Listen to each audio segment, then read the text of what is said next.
je suis Maude et tu écoutes l'épisode 48 du podcast S'élever en même temps que son enfant.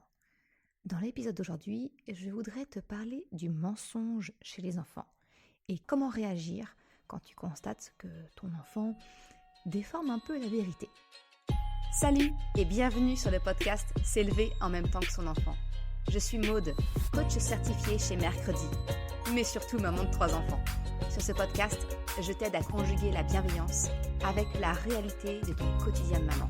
Utiliser ton choix d'une parentalité bienveillante comme un accélérateur de ton propre développement personnel. T'aider à changer de regard sur les situations que tu vis avec ton enfant pour t'en servir, pour grandir et apprendre sur toi.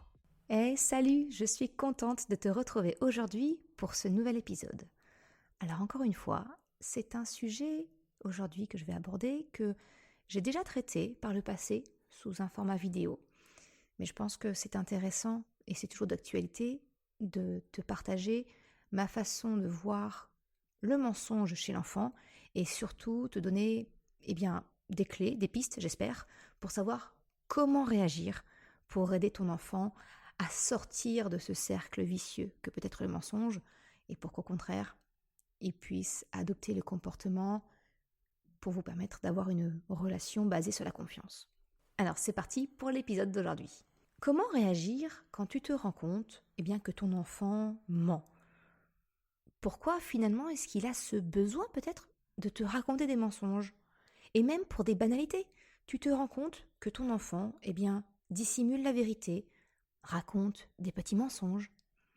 Et finalement, derrière en tant que parents, nous, on a cette peur de ne plus pouvoir faire confiance à notre enfant et que peut-être, il devienne un menteur professionnel, un mythomane. Tu as beau peut-être lui expliquer que ce lien de confiance est primordial pour toi, pour votre relation, mais voilà, rien n'y fait. Il continue de mentir et quand tu t'en rends compte, bien évidemment, il refuse d'avouer et il ne dit pas la vérité. Alors aujourd'hui, je t'aide à sortir de ce cercle vicieux en t'expliquant pourquoi les enfants peuvent mentir et comment réagir, toi, pour l'aider à arrêter les mensonges. La première partie de cet épisode, c'est vraiment d'essayer de comprendre, de se mettre un petit peu à la place de notre enfant. Comme je dis, changer de regard, mets-toi dans les baskets de ton enfant. Pourquoi est-ce qu'il ment ? Je vois plusieurs raisons possibles qui peuvent expliquer que ton enfant mente. Et non, je t'assure, ce n'est pas du tout pour te nuire, t'embêter ou parce qu'il a un mauvais fond. Non.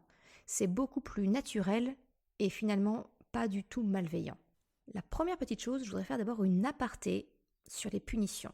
Tu le sais, c'est un sujet que j'ai déjà traité dans l'épisode 8 du podcast où je te parle justement des punitions dans l'éducation bienveillante et surtout quelles sont leurs alternatives. Mais finalement, la première raison qui va pousser ton enfant à mentir, c'est vraiment pour ne pas se faire punir. Alors effectivement, si tu es dans une parentalité, on va dire répressive, c'est-à-dire avec un système de punition, oui, il y a de fortes chances pour que ton enfant, cherche à éviter les ennuis.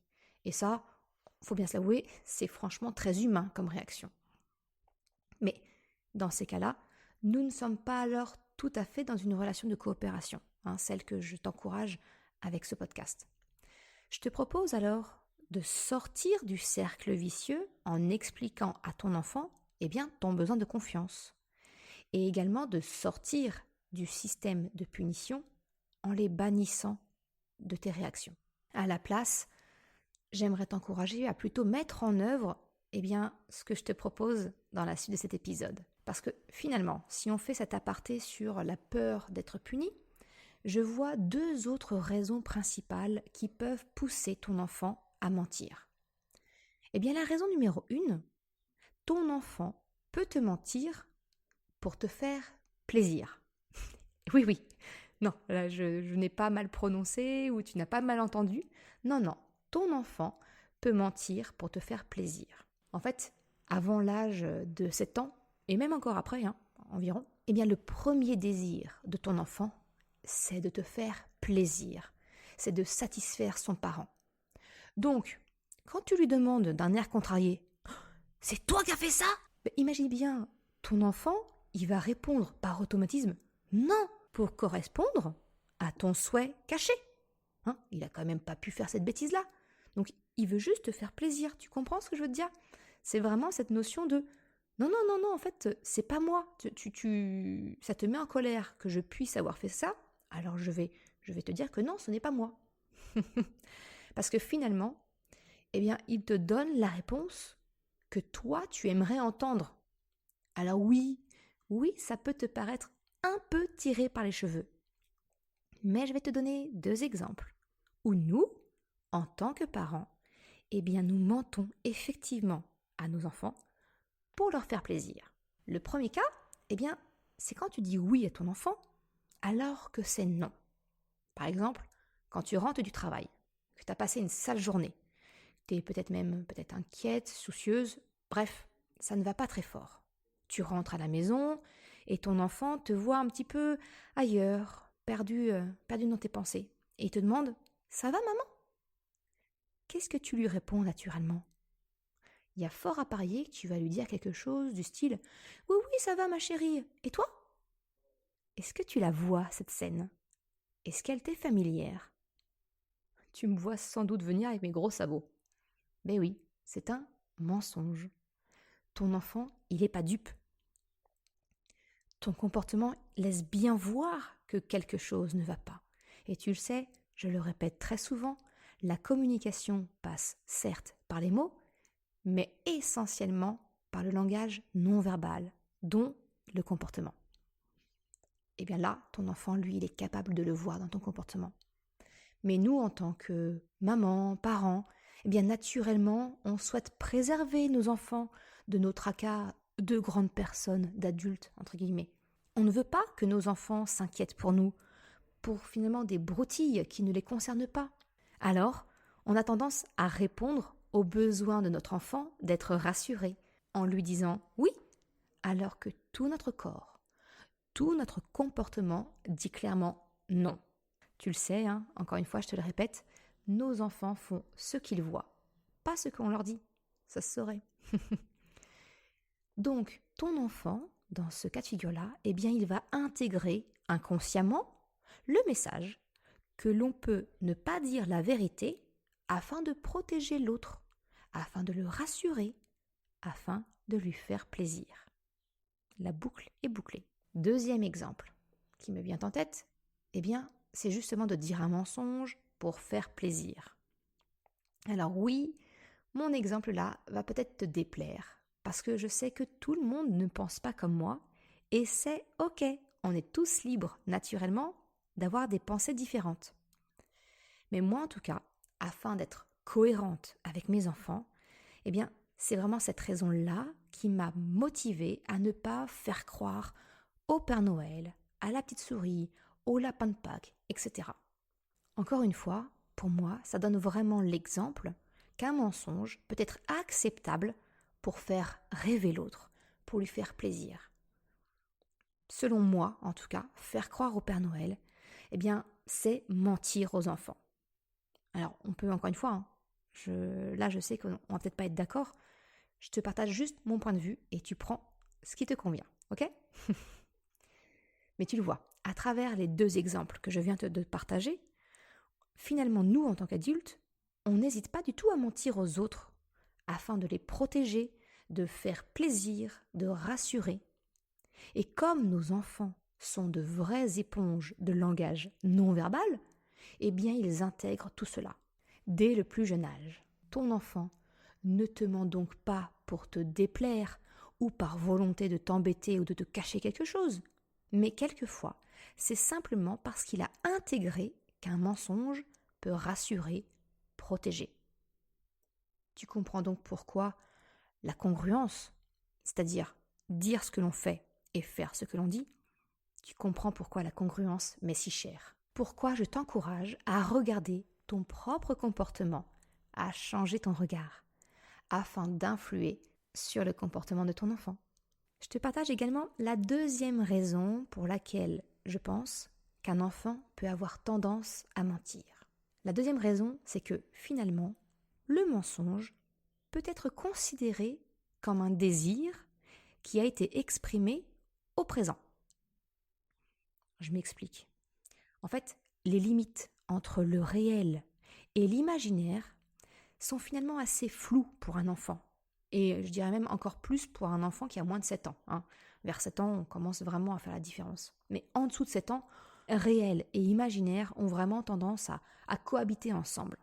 Et ce que j'aimerais te faire prendre conscience, c'est que peut-être que finalement, ton enfant ne te ment pas, mais qu'en fait, il te communique ce qu'il souhaite, ce qu'il aimerait. Et cela peut passer par la forme d'une phrase affirmative pour lui. Ce n'est donc pas un mensonge à proprement parler. Dans ces cas-là, le mensonge, finalement, c'est une forme d'expression du désir de ton enfant exprimé au présent. Ce que je te propose, c'est que du coup, pour ne pas rentrer dans une spirale de renforcement négatif, tu peux tenter de reformuler son mensonge apparent, on va dire, je mets des gros guillemets. Tu me vois pas, mais je fais mes guillemets avec mes doigts. Du coup, ce que je te propose, c'est vraiment de reformuler le mensonge apparent sous la forme d'un souhait et pour voir si ton enfant accroche à cette explication-là. Et là, j'ai envie de te dire que c'est notamment le cas très souvent chez les enfants d'âge en maternelle, tu vois.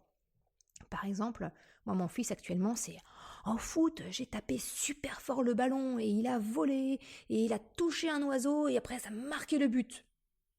Donc là, on est d'accord, clairement, soit j'ai mis au monde le futur Ronaldo, soit soit il y a quelques petits problèmes d'affabulation. Eh bien, ma reformulation, ça pourrait être « T'aimerais être super fort au foot, au point que le ballon vole jusque dans le ciel et marquer un but, c'est ça ?» Un peu comme un super-héros du foot qui fait un tir extraordinaire et marque le but. Ah ouais, ce serait super cool. Tes copains seraient sans doute super impressionnés. Tu vois, je vais pas dire « Non mais Krapopoulos, là tu me racontes des cracks ». Non, je vais le laisser rêver un peu et je vais quelque part le rejoindre dans son imaginaire. Et puis doucement, après avoir rêvé avec lui, eh ben, ce que je te propose, c'est que tu peux accompagner ton enfant au retour à la réalité. Par exemple, dans mon exemple, ce serait « Oui, ce serait top. Mais tu sais, les superstars du foot, eh bien, eux aussi, ils ratent quelquefois leur tir. Alors, ils s'entraînent énormément. Ça demande beaucoup de travail. Le principal, c'est d'essayer de faire de son mieux et de s'amuser. Et toi, tu t'es amusé avec tes copains à la récréation ?» Et voilà, tout doucement, tu vois, je suis partie avec lui, mais je le ramène dans le monde réel. Sans jugement de c'est vrai, c'est pas vrai. Non, non, non. J'accompagne. Vient le petit moment dans l'épisode où je vais te faire une confession intime. Alors, si tu es d'une certaine génération, le mot confession intime va peut-être te rappeler une émission de télé. En tout cas, moi, c'est ce que j'ai en tête au moment où j'enregistre l'épisode. Mais ce que je veux dire, plus sérieusement, c'est que moi aussi, je me souviens qu'en tant qu'enfant, eh bien, j'aimais mentir. Pas pour faire du mal ou l'intention de tromper mes parents. Et pourtant, Dieu sait que mes parents me faisaient la guerre par rapport justement au mensonge et à la confiance. Mais maintenant que je suis adulte, j'analyse un petit peu le comportement que j'avais moi enfant et je me rends compte que finalement, je mentais pour enjoliver la réalité, enjoliver ma vie. Parce que je pensais qu'en vivant des choses extraordinaires, eh bien, je serais, moi, quelqu'un d'extraordinaire. Je voulais pas être la petite fille banale, timide, commune, qu'on ne remarque pas. Moi aussi, je voulais être intéressante. Donc, j'enjolivais la réalité pour attirer un peu l'attention. Alors, peut-être que tu me diras, Maud, ok, super, t'es toute seule, bravo. En tout cas, sincèrement, je pense pas être la seule dans ce cas de figure-là. Et j'ai envie de t'encourager à te rappeler comment toi tu étais enfant. Si peut-être, eh bien, c'était ça ton petit point, ton petit point noir enfant. En tout cas, j'espère qu'avec ces quelques explications, ces pistes que je te donne, eh bien, tu comprends peut-être un peu mieux les raisons qui peuvent pousser ton enfant à dire des mensonges. Et maintenant, eh bien, je vais passer à la deuxième étape, c'est-à-dire te donner la clé pour aider ton enfant à arrêter de mentir. Alors, comment sortir du mensonge ? Eh bien, j'ai envie de te dire, c'est en protégeant l'estime de ton enfant, en protégeant son ego. Quand tu constates que ton enfant ne te dit pas la vérité, essaie, s'il te plaît, d'éviter l'attaque frontale, la critique, le jugement. Parce que là, c'est sûr, comme une huître, plouc, ton enfant va se refermer et ça va être fini. Mais au contraire, je t'encourage à essayer le non-jugement, la compréhension. Explique à ton enfant que tu comprends. Entre dans son imaginaire, si c'est le cas, ou bien explique-lui que tu comprends que ce serait chouette de faire comme si, hein, de faire comme si la table barbouillée de feutre pouvait se nettoyer toute seule, par exemple. Encore du vécu. Sincèrement, en faisant comme ça, ton enfant sera beaucoup mieux disposé pour t'écouter s'il voit que toi, tu fais l'effort d'essayer de le comprendre. Si tu ne lui rentres pas dedans, finalement, on va utiliser les mots, voilà, tels que souvent on a tendance à rentrer dedans, eh bien non. Je t'encourage vraiment à essayer de faire l'effort de l'empathie et de le comprendre. Deuxième point que j'ai envie d'attirer à ton attention, c'est résiste à la question piège qui est « C'est vrai ce mensonge ?» Comme le lapin devant le collet, ton enfant va chercher par où passer pour éviter les problèmes. Soit il va s'enfoncer dans son mensonge, soit il va se sentir complètement coincé et acculé, et là, plouf, la petite huître. Et sincèrement, ce n'est pas construire une relation de coopération que de le prendre ainsi en tenaille. Ton enfant ne peut pas se sentir en sécurité, parce que soit ta réaction l'encourage à s'enfoncer dans son mensonge, c'est une réaction d'ego négative qu'on a alors, soit il va se sentir coupable, humilié, et cela aura un impact négatif sur sa confiance en lui, sur son estime de lui-même. Alors la clé que je te propose pour qu'il arrête de mentir, eh bien, c'est de lui offrir systématiquement une porte de secours. Quand tu constates un mensonge, laisse une porte de sortie à ton enfant. C'est-à-dire de quoi lui permettre de ne pas perdre la face. Parce que dans le cas contraire, eh bien justement, c'est ce que je t'expliquais, tu risques d'encourager une réaction d'ego négative. Mais non, c'est vrai ce que je dis. Finalement, tu le pousses à s'enfoncer un peu plus dans son mensonge. Alors que, si tu lui laisses une sortie de secours, un moyen de rectifier, de corriger le tir par lui-même, eh bien là, la donne est complètement différente. Concrètement, sur un petit mensonge du quotidien qui concerne, par exemple, le passage réel par la case brossage de dents, et oui, ça encore c'est du vécu, ça peut donner avec mes enfants, alors moi quand je leur pose la question c'est « tu t'es brossé les dents ?» Et mon enfant, silence. Ce que je fais à ce moment-là, c'est que je leur dis « si jamais tu penses que le brossage n'a pas été suffisant ou que tu as un doute que tu ne sais plus, je te laisse retourner dans la salle de bain. » Deuxième cas de figure, si je pose la même question « tu t'es brossé les dents ?» et que mon enfant me répond « non », mais que je sais que ce n'est pas nécessairement vrai, eh bien je rappelle mon besoin fondamental de confiance et j'ouvre la sortie de secours. Donc je réponds à mon enfant, tu le sais, j'ai besoin d'avoir confiance en toi. Si jamais tu t'es trompé, pas de problème, tu peux corriger en passant rapidement à la salle de bain pour bien les brosser. Tu le vois, dans ce cas de figure, je ne juge pas. Je n'utilise pas des mots accusateurs comme « si tu as menti, si ce n'est pas vrai, etc. » Non, non, non. Au contraire, je fais du renforcement positif en insistant sur mon besoin de confiance et je laisse la porte au doute avec le mot « si tu t'es trompé ». Cela afin de lui permettre de garder la face, de ne pas blesser inutilement son ego en lui permettant de corriger par lui-même. Alors, petit aparté sur ce qui est en jeu dans le mensonge finalement, l'ego. À partir de 7 ans, ton enfant va se construire une personnalité, un ego, et c'est une très bonne chose. Alors oui, je sais, on dit que l'ego a une très mauvaise presse, mais finalement, on en a tous besoin, parce que c'est lui qui sert à nous protéger. Mais le problème, c'est que quand il est poussé dans les extrêmes, eh bien, on ne devient plus rationnel. On réagit vraiment par ce besoin de protection. Alors, pour apprendre à ton enfant à avoir un ego sain, l'idée, c'est de lui permettre de corriger lui-même ses fautes, ses mensonges, entre guillemets, en lui laissant la porte de sortie.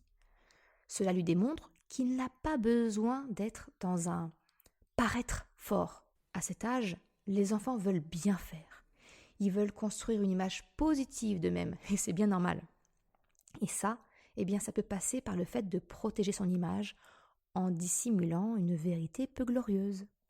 En proposant à ton enfant une porte de sortie acceptable pour son estime, eh bien tu lui permets d'apprendre comment faire sans accusation ni critique ou constat d'échec trop douloureux.